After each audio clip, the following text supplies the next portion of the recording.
Olá, a graça e a paz. Dando continuidade ao nosso curso básico de vida cristã, nós estamos no livro 2, Anjos, Homens e Pecado, no capítulo 8, Provação e Queda do Homem. Na aula passada, nós vimos a árvore do conhecimento do bem e do mal.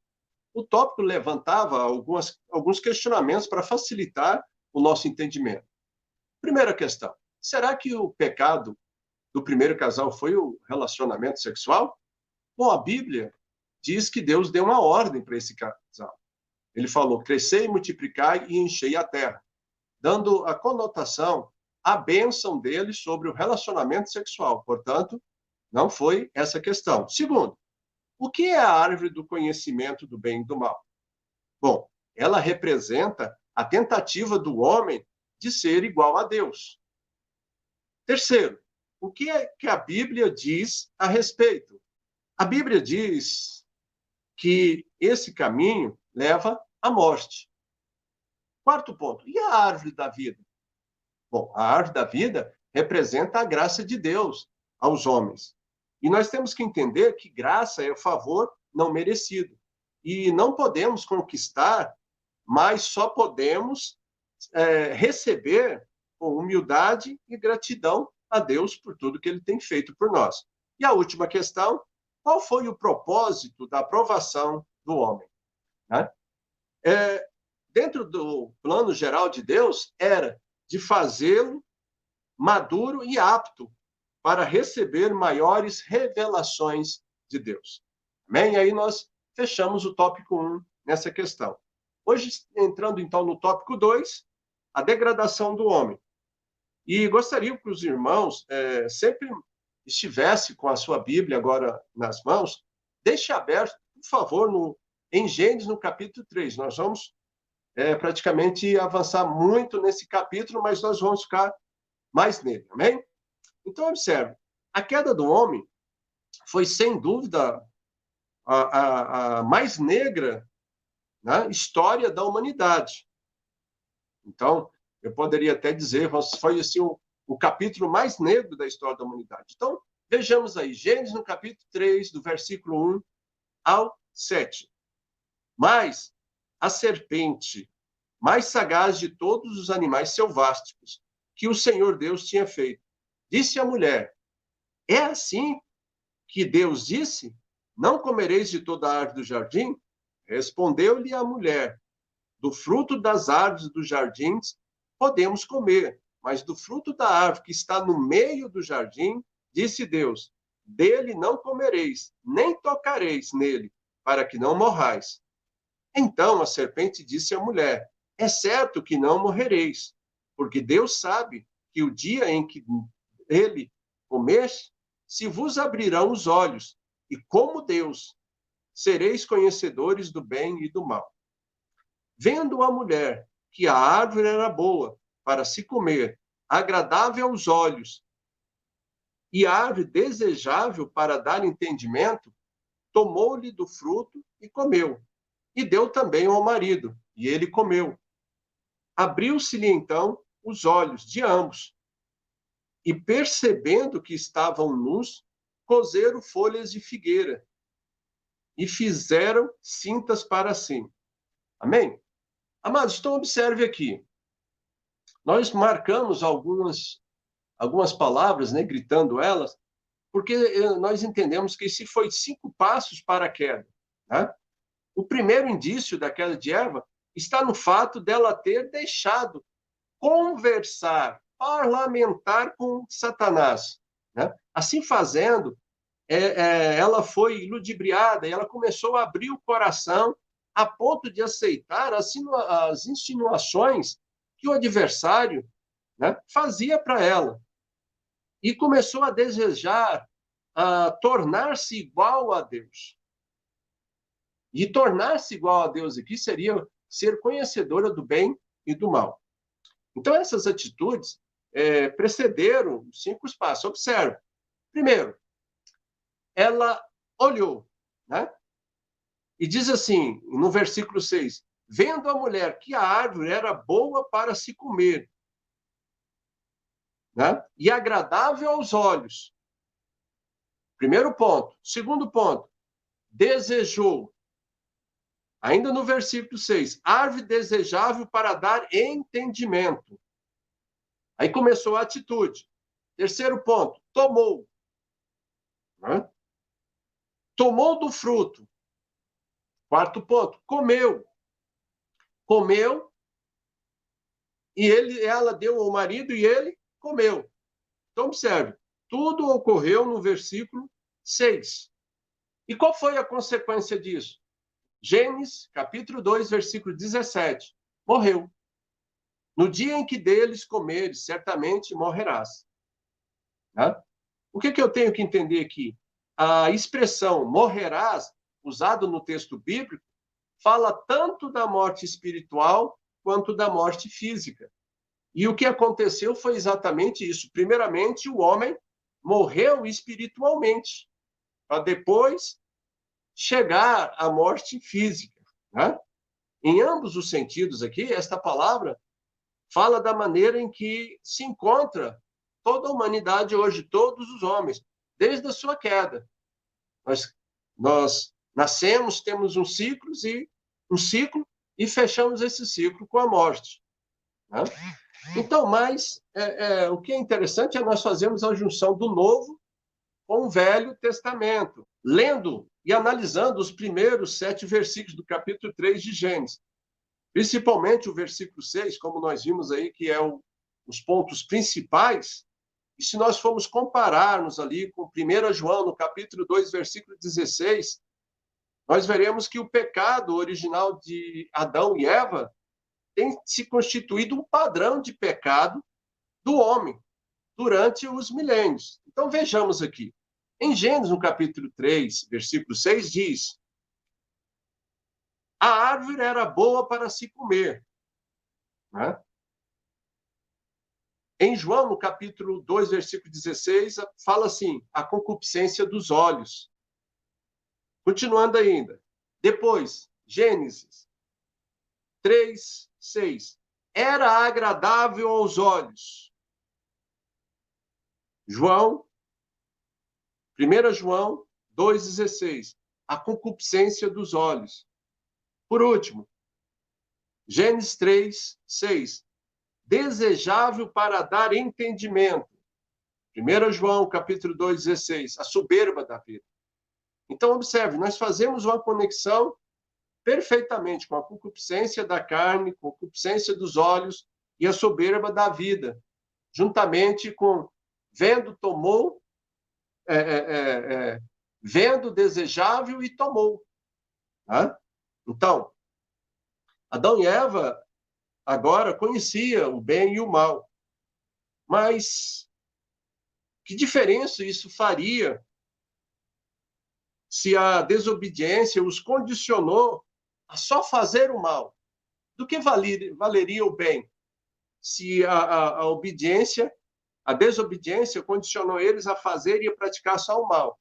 Então, ao apelar para tal fruto, buscando tornar-se assim uma pessoa divina, o homem apenas tornou-se culpado, cobrindo-se de vergonha e de condenação, e se afastando completamente de Deus. Amém? Dando continuidade à consequência da queda. Como eu falei para os irmãos, permaneci ali em Gênesis, no capítulo 3. Agora nós vamos do versículo 8 ao versículo 24. Nós temos que relatar as principais consequências da queda do homem. Consequência de ter se afastado profundamente do relacionamento com Deus, do relacionamento com seus semelhantes, do relacionamento com a natureza e com as demais criaturas. Né? Então, o primeiro ponto dessa consequência seria medo e fuga. Versículo 10.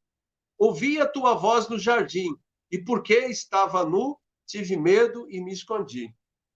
Está aí a atitude de Adão e Eva, né, que pecaram, e por saberem que estavam desobedecendo a lei, temeram e fugiram da presença de Deus quando Deus, na viração do dia, veio para falar com eles.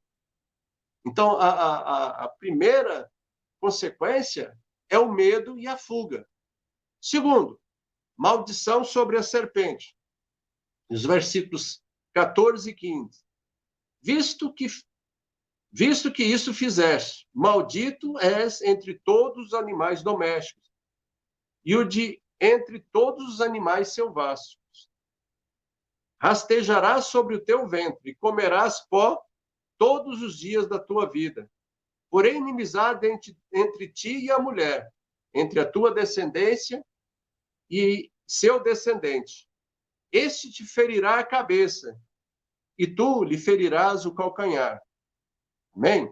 Então, desde então, a serpente tornou-se uma figura de Satanás e de todos os que se opõem a Deus na sua obra de salvação e de libertação do ser humano.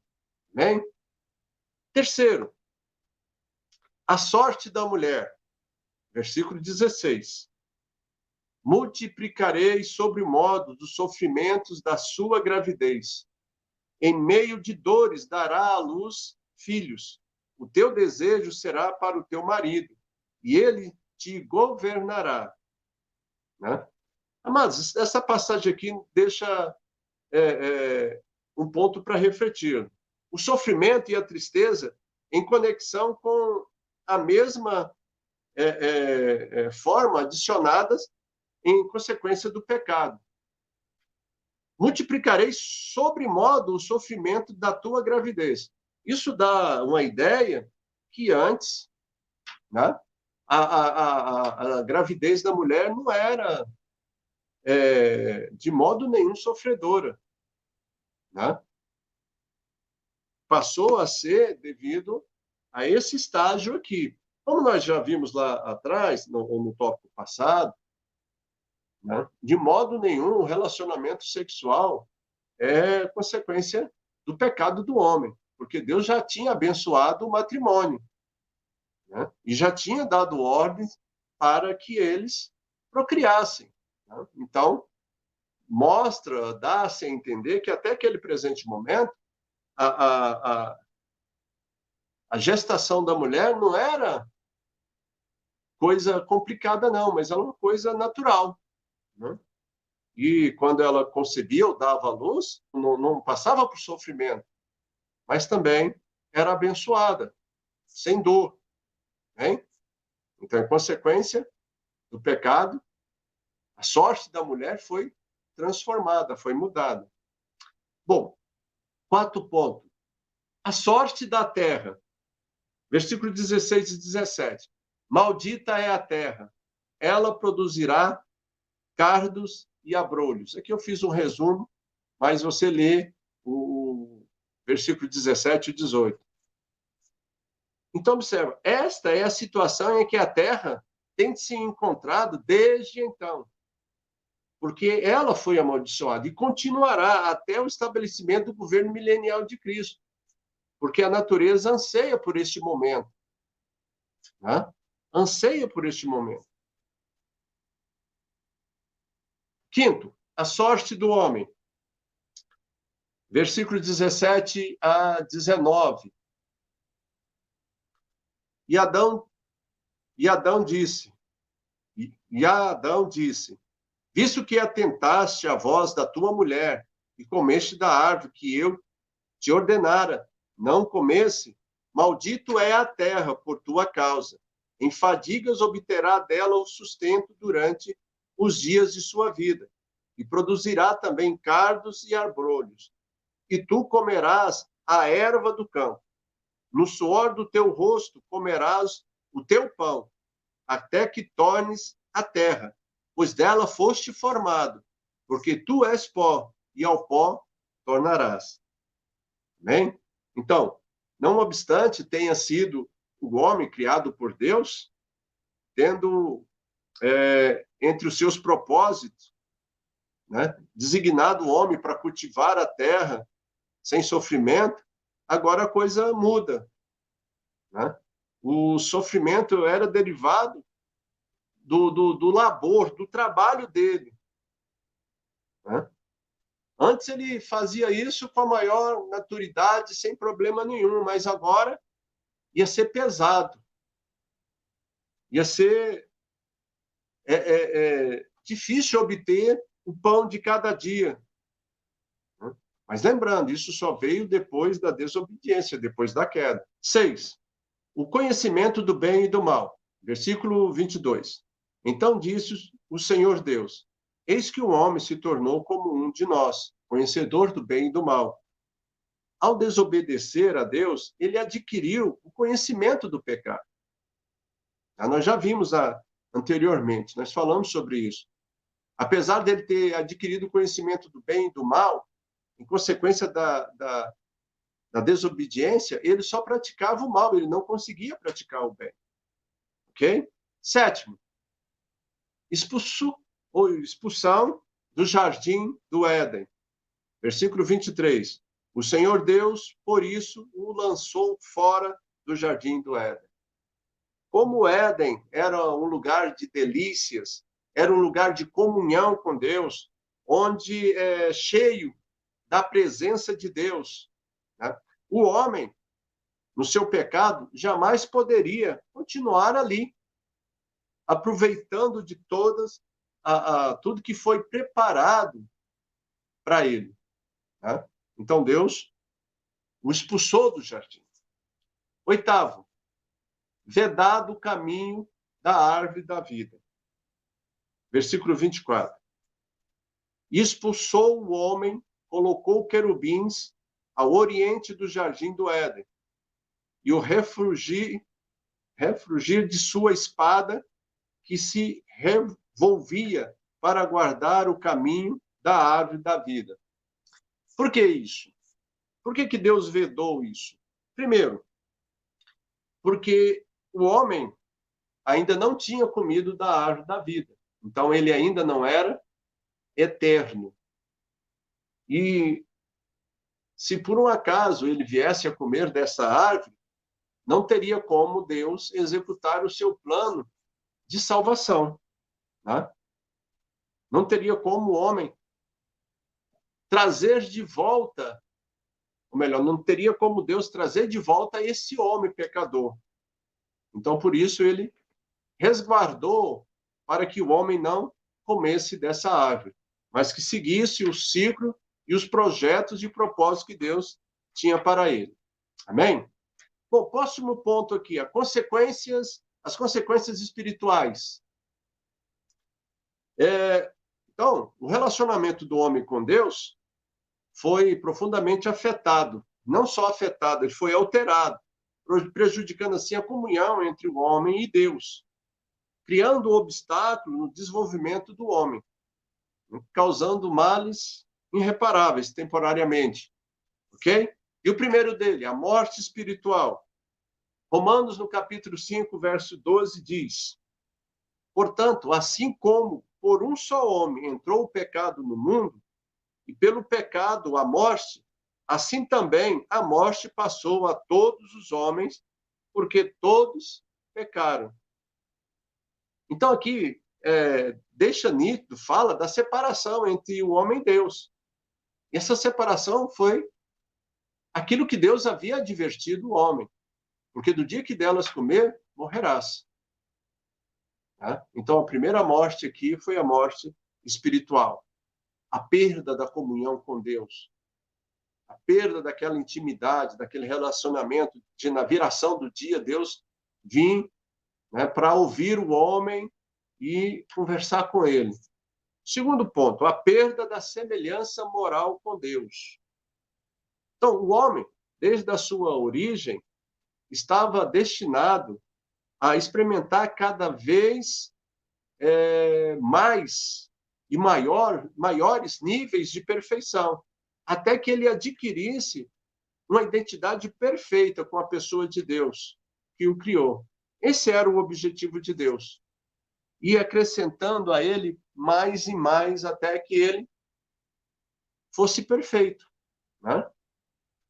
Mas, devido à escolha do homem, isso não foi possível no primeiro momento.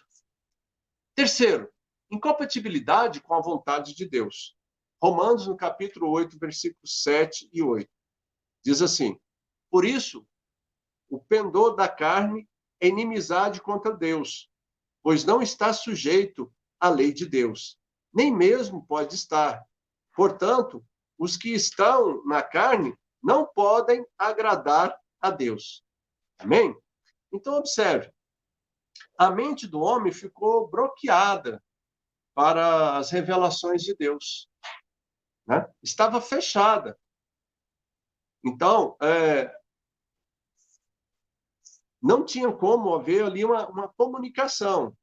Por causa do quê? Por causa do mal, por causa do pecado, por causa da separação, né?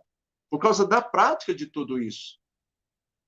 Então, a mente, o espírito do homem já não recebia mais revelação de Deus. Isso demorou muito até que Jesus, antes de fazer executar a sua obra, ele falou lá em João que iria enviar um outro Consolador, né? E esse iria mostrar o caminho.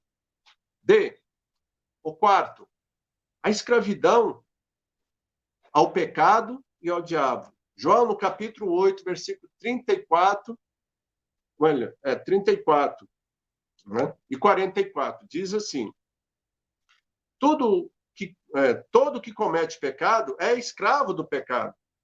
Vós sois do diabo, que é o vosso pai,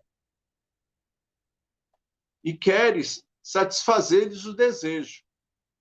Então, aqui, no Evangelho de João, Deus fala nitidamente: o homem se tornou escravo do pecado e busca agradar o seu novo pai, que é o próprio maligno.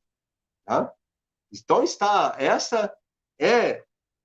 essas consequências espirituais: a morte espiritual, a perda da semelhança moral com Deus, a incompatibilidade com a vontade de Deus, porque o homem natural não vai querer satisfazer a vontade de Deus.